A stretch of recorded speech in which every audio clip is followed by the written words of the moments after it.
मौजूदा सियासी सूरत हाल में इमरान खान साहब फिर एक दफ़ा सुल्तान राय बन के अपने फैसले अपने हक में लेना चाह रहे हैं। बार बार कहते हैं कि ये श्रीलंका बन जाएगा, इंतशार आएगा, लोग अपना फैसला खुद कर लेंगे। खान साहब बिल्कुल आप ठीक कहते हैं, लेकिन ये उस वक्त होगा जब तक इस मुल्क में डबल स्टैंडर्ड्स रहेंगे। एक स्टैंडर्ड पे आपको रिलीफ मिले और उसी 62-63 में दूसरों के लिए कोई और तशरीह हो तो फिर बिल्कुल इंतशार आएगा। और इंतशार आपके कहने से, आपकी गीदड़ भभकियों से नहीं आएगा, क्योंकि आपने जिस तरह इनकलाब लाने की कोशिश की है वो हमने देख लिया है। जिस दिन हम निकलेंगे और हमें मजबूर किया जा रहा है, हमें ऐसे हालात में मजबूर किया जा रहा है कि हम रिएक्ट करें। और वैसे भी पिछले चंद साल में जो मुस्लिम लीग नून के साथ हुआ है,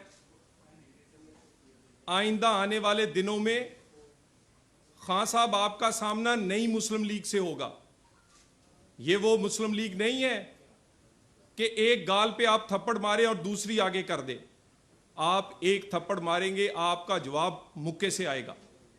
हमें मजबूर किया गया है, हमें अपनी आई पर आने को मजबूर किया गया है। और ये मजबूर हम इसलिए हुए हैं कि इस मुल्क में ये असूल चल रहा है, लुच्चा सबसे उच्चा।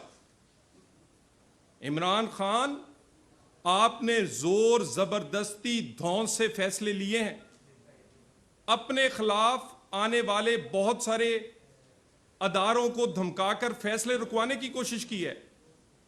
मुझे ये बताइए, ये 62-63 एक जैसा स्टैंडर्ड कब होगा?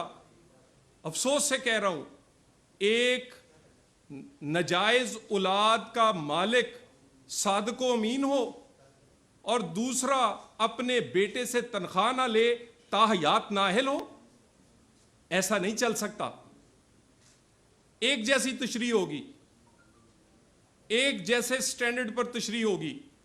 और ये आपको याद होगा कि हम तो वो हर मुश्किल, हर जुल्म हमने इस पाकिस्तान के लिए, अदारों के एहतराम के लिए सहा है। पनामा से शुरू करता हूं। पहले रिट हुई, फ्रिवलेस कहकर सुप्रीम कोर्ट ने खारिज कर दी। खान साहब ने धावा बोला इस्लामाबाद पे, वही फ्रिवलेस रिट एक्सेप्टेबल हो गई। हमने सर झुका दिया इस पाकिस्तान की खातिर। पनामा में व्हाट्सएप पे JIT बनी, फिर सर झुका दिया। निगरान जज लगा पाकिस्तान की तारीख में पहली दफा, फिर सर झुका दिया। सरीना के लिफाफे में फैसला जज को पकड़ाया गया, उसने पढ़ दिया, फिर सर झुका दिया। जरा फैसलों की टाइमिंग देखें।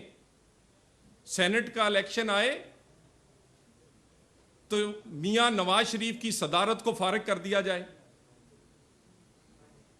कौमी इलेक्शन आए तो उससे पहले मियां नवाज शरीफ और मरियम नवाज को सजा दे दी जाए। रात 12 बजे अदालत ने हमारे उम्मीदवार को, हनीफ अब्बासी को सजा दे दी क्योंकि शेख रशीद हार रहे थे। तौहीने अदालत के फैसले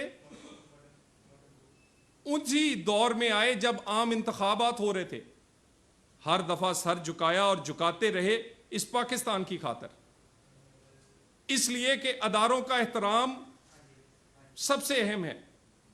अदारे एहतराम ना रहेगा तो मुल्क में इंतशार आएगा। हर जुल्म, हर ज्यादती को बर्दाश्त किया, मगर अब ये चीजें हद से निकल रही हैं। मुझे ये बताइए, ये मैं कहां जाऊं? 8 साल से फैसला फॉरेन फंडिंग का नहीं आया। स्टे पर स्टे क्यों मिलते रहे? वो इंटरनेशनल करप्शन का स्कैंडल जो कि बीआरटी पेशावर का है उस पर स्टे रहे, किसी ने नहीं सुना। चंद गंदी फिल्में बनाकर उनको दिखाकर गंदे फैसले लिए गए, गंदे रेफरेंस बनवाए गए। जावेद इकबाल को उसकी ब्लैकमेल करके हमारे खिलाफ इस्तेमाल किया गया। आज के दिन तक वो रेफरेंस कायम है, किसी ने उस रेफरेंस को नहीं पूछा। 2-2 साल हमारे लोग काल कोठरियों में गुजारते रहे उन्हीं रेफरेंसों पर जो ब्लैकमेल करके जावेद इकबाल को बनवाए गए, उसकी जाती किसी फिल्म की सूरत दिखाकर। फिर जज अरशद मलिक, उसको उसकी जाती जिंदगी की इसी तरह की फिल्म दिखाकर फैसला लिया गया। वो आज अल्लाह के हजूर जवाबदेह है, लेकिन आज भी उसको नौकरी से निकाल दिया गया, मगर उसका किया हुआ फैसला आज भी मौजूद है। आज भी नवाज शरीफ उसी फैसले को भुगत रहा है, हमारी पूरी सियासी जमात उसी फैसले को भुगत रही है। हमने उसके बावजूद एहतराम का दामन हाथ से नहीं दाने दिया, और हम आज भी एहतरामन अर्ज करते हैं, डबल स्टैंडर्ड्स नहीं, एक स्टैंडर्ड पर सबका एहतसाब, सबके हिसाब किया जाए। यह नहीं हो सकता कि 62-63 की तशरीह सिर्फ इमरान खान के ही हक में जाएगी। उसकी जो तशरीह बनती है वो ही करनी चाहिए। पार्लियामेंट को अपना काम करने देना चाहिए, सियासतदानों को अपने मसाइल हल करने देने चाहिए। और मुझे ये बताइए कि शुजात साहब पार्टी के सदर हैं, उनके जारी किए गए टिकटों पर इलेक्शन लड़के लोग मुंतखब हुए हैं। जिस दिन टिकट जारी कर रहा था उस दिन सदर ठीक था, जिस दिन एमपीए बन रहे थे उस दिन सदर ठीक था, जिस दिन वो कहे कि वोट उसको दो। मुझे ये बताएं, जिसके टिकट पर जिसकी तस्वीर लगाकर वो जीते हैं, वो सारे के सारे अगर बिक जाएं तो क्या सदर को या पार्टी के उस सरबराह को इंसाफ नहीं चाहिए? किसके टिकट पर वो काफ लीग वाले इलेक्शन लड़े थे, किसकी तस्वीर लगा के लड़े थे? क्या इंसाफ सिर्फ उनको चाहिए जो बिक गए? और ये तो ऐसे ही है कि कोई, यानी जब तक काम था उस वक्त तक शुजात साहब सदर थे, और जिस दिन उन्होंने कोई हुक्म दिया वो उस दिन वो गलत हो गए। तो मेरी दोबारा ये वाले जो मामलात हैं, ये पिछले जितने 25 फैसले लोग नाअहल हुए हैं वो एक सदर के खत का एहतराम इमरान खान का ना करने पे हुए हैं। तो इसलिए अगर इसकी कोई मजीद तशरीह या कोई इस पर कानून साजी की जरूरत है तो पार्लियामेंट को करने दी जाए। खान साहब ने अगर कोई मामला हल करना है तो पार्लियामेंट के अंदर होगा, उनकी मर्जी से, धौंस से उनकी मर्जी के फैसले अब मंजूर नहीं करेंगे। और यह मुमकिन भी नहीं है कि यह कानून इस मुल्क में चले कि लुच्चा सबसे उच्चा, गाली दो और काम लो। यानी खान साहब ने किसको गाली नहीं दी, किसको बुरा भला नहीं कहा, जिसका उन पर एहसान है उनके नाम ले लेकर उन्होंने न्यूट्रल और पता नहीं कौन कौन से इल्काबात से उन्हें नवाजा है। किस अदारे आज तक उनसे महफूज है? सारे उनके शर से डरते हैं, मगर उनके शर से डरते डरते यह नहीं मुमकिन कि हर चीज फॉरेन फंडिंग हो या उनकी नाजायज औलाद वाला मामला, इसका भी फैसला आना चाहिए। अमरीकी अदालत से लेकर उनके घर के नक्शे तक हर चीज गलत साबित हो चुकी थी, मगर सिर्फ क्योंकि वो जुबान से गाली देते हैं आज तक वो महफूज है। एक जैसे स्टैंडर्ड पर, एक जैसे चीजों पर नापा जाए। हमें मजबूर किया जा रहा है कि हम भी वही रवैया अख्तियार करें जो इमरान खान कर रहा है, वही लहजा इख्तियार करें जो इमरान खान कर रहा है। 3 दफा हमें धक्का दिया गया है, एटमी धमाका किया, हमें धक्का दे के आपने जलावतन कर दिया। सीपेक किया, आपने धक्का दे के नाहिल कर दिया। आज पाकिस्तान को डिफॉल्ट से बचाने की सजा हमें यह दी जा रही है कि हमें हमारी सियासत को आप फिर धक्का दे के कुएं में गिरा रहे। ऐसा नहीं हो सकता। हम मजबूर हो गए हैं कि एक नई मुस्लिम लीग की तरह सामने आए और अपना हक लें, अपना हक छीने, क्योंकि पाकिस्तान के लोग हमारी तरफ देख रहे हैं और हम सिर्फ एक चीज चाहते हैं कि कानून का इतलाक एक जैसा हो, एक स्टैंडर्ड पर हो, डबल स्टैंडर्ड्स बिल्कुल खत्म होने चाहिए। मैं ये खान साहब बड़ा करते थे एक्स वाई, ये कल जेड भी याद करवा दिया हमने, पूरी एबीसी कल याद करवाई है और इनको तमीज भी सिखाएंगे। ये जो धमकियां ये एसी वाले कमरे में बैठकर देते हैं, ये एसी वाले कमरे से निकलें। इनके पहले भी इनकलाब जो था वो चंद घंटों में हमने घर वापस भिजवा दिया था। हम इनसे सियासी लड़ाई से नहीं डरते। हमने इनसे सियासी लड़ाई कई दफा लड़ी है, मगर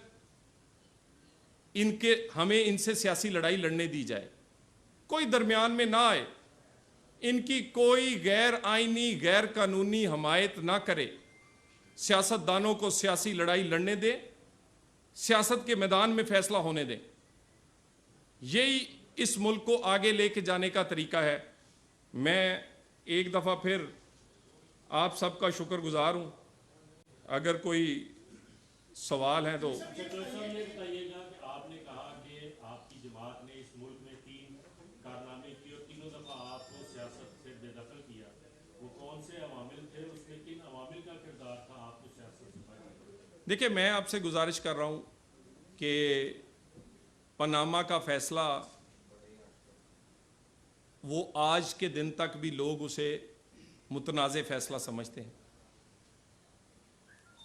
इसी तरह ये मियां साहब को ताहयात नाअहल करके नून लीग को लावारस करने की कोशिश की गई थी, और दूसरी साइड पर एक आदमी जिसमें तमाम शरई ऐब, तमाम दुनियावी ऐब हैं, वो रियासत मदीना का नौजुबिल्ला वली बना बैठा है।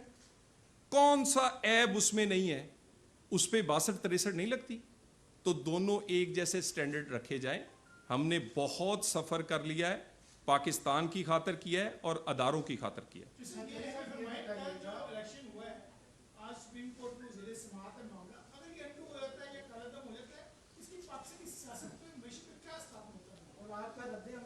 देखिए, पीडीएम ने आज अपना रद्द अमल दे दिया है।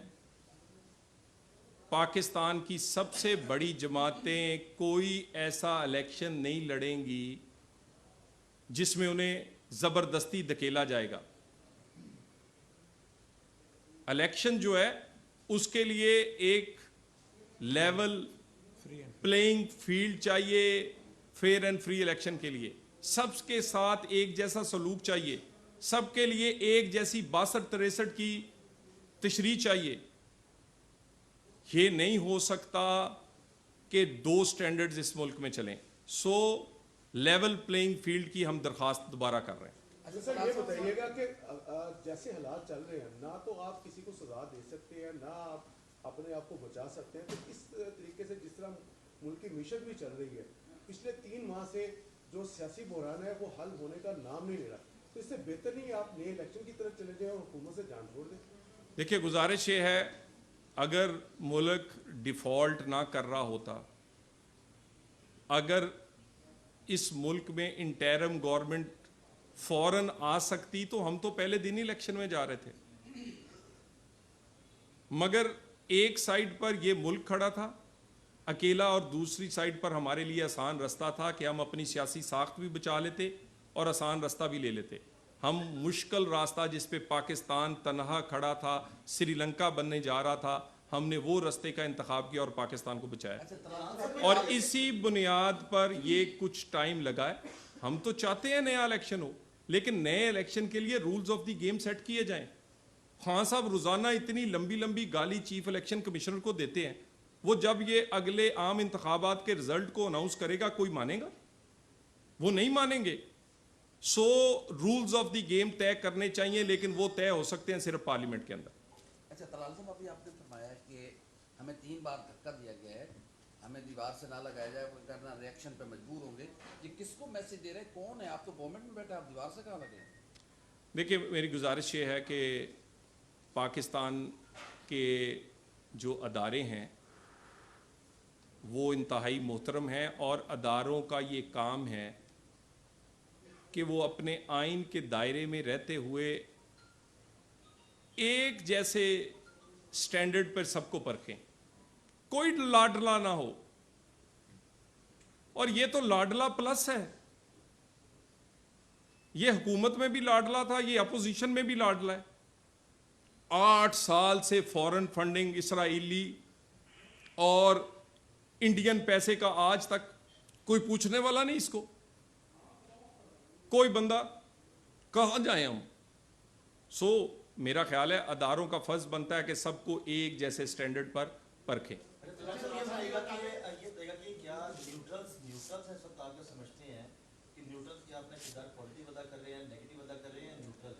देखिए, न्यूट्रल अगर न्यूट्रल ना होते तो खान साहब इतना तड़पते ना। वो तड़प ही इसलिए रहे हैं क्योंकि जिनको वो कह रहे हैं वो न्यूट्रल हैं। और कल मैंने देखा है शहबाज गिल साहब कुछ दिन पहले बता रहे थे कि उनकी वालदा की तरफ से रिश्तेदारी निकलती है न्यूट्रल की तरफ। यानी अजीब लोग हैं, कभी न्यूट्रल कह के गाली देते हैं, कभी अपनी मामू बना लेंगे उन्होंने। ये मेरा ख्याल है ये इन्होंने मजाक बनाया हुआ है। कभी रिश्तेदारी निकाल लेते हैं और कभी उन्हें सरे बाजार जो है गाली देते हैं। ये बता दें इस वक्त जो डॉलर ऊपर जा रहा है, महंगाई बढ़ रही है, लगता है कि आपकी टीम जो है इस वक्त जो है सही सलाहियत नहीं रखती, तो इशाक डार साहब मुल्क की मईशत संभालने कब आ रहे हैं? देखिए, गुजारिश ये है कि हमें काम करने दिया जाए। डॉलर उस वक्त तक नहीं ठहरेगा जब तक के मुल्क में सियासी इस्तेकाम नहीं आएगा। जिस से ज्यादतियां हुई हैं उससे ज्यादती का अजाला किया जाए। और उसका आगाज नवाज शरीफ, इसहाक डार, नून लीग सबसे ज्यादा विक्टिमाइज हुई है, पॉलिटिकली विक्टिमाइज हुई है। तमाम हमारी लीडरशिप, तमाम हमारे जो टॉप 10 लीडर्स हैं, कोई बल्कि निचली सतह तक हमारे कारकुन टारगेट किए गए। इसी तरह बाकी कुछ जमातों के साथ भी हुआ है। हम क्योंकि लाडले नहीं थे, हम लाडले नहीं हैं, तो सब के लिए जिनसे ज्यादती हुई है वो ज्यादतियों का अजाला करें ताकि इस मुल्क में फेयर एंड फ्री इलेक्शन और सियासी इस्तेकाम आ सके। सुप्रीम कोर्ट से अब भी अगर फैसला आप लोगों के खिलाफ आ जाता है तो आप फैसला तस्लीम करेंगे या पीटीआई की तरह रिएक्ट करेंगे? मैंने लंबी चौड़ी प्रेस कॉन्फ्रेंस में इसी का जवाब दिया। Thank you very much.